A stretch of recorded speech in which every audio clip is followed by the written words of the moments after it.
আমরা এখানে গণহত্যার বিচারের দাবিতে আজকে মশাল মিছিল করেছি। এই মশাল মিছিল আমাদের করতে হবে কেন?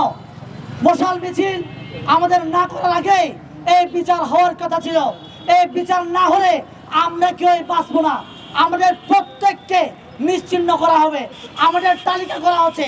আজকে আপনারা দেখছেন বিভিন্ন জায়গায় নারীদের ধর্ষণ করা হচ্ছে। এই নারী ধর্ষণ আপনারা সাদা চোখে দেখছেন, এটা নারী ধর্ষণ, কিন্তু এটা ধর্ষণ নয়, এটা বাংলাদেশের বিপ্লবকে ভুলণ্ডিত করার ধর্ষণ।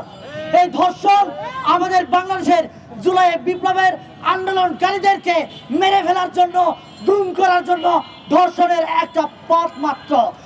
শেখ হাসিনা এই বিগত 15 বছরে নানা ইস্যুকে কেন্দ্র করে এরকম বাংলাদেশের ক্ষমতায় সে জর্জিত ক্ষমতায় কুক্ষিগত করে রেখেছিল।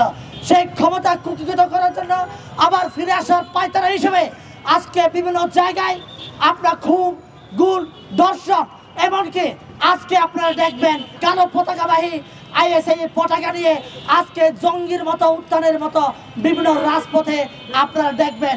এগুলো প্রত্যেকটা হচ্ছে সেই ফ্যাসিস্ট আওয়ামী লীগের ইস্যু। এই ইস্যুকে কেন্দ্র করে এরা বাংলাদেশে আবার জানান দিতে চায় শেখ হাসিনায় এই বাংলাদেশে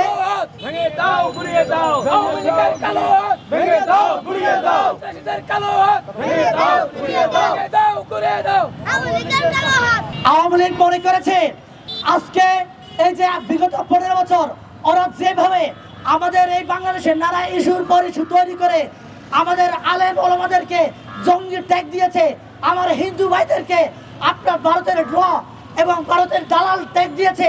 এই ট্যাগিং এর রাজনীতি করে আবার বাংলার মাটিতে ফিরে আসতে বলে পারবে ওরা মনে করছে।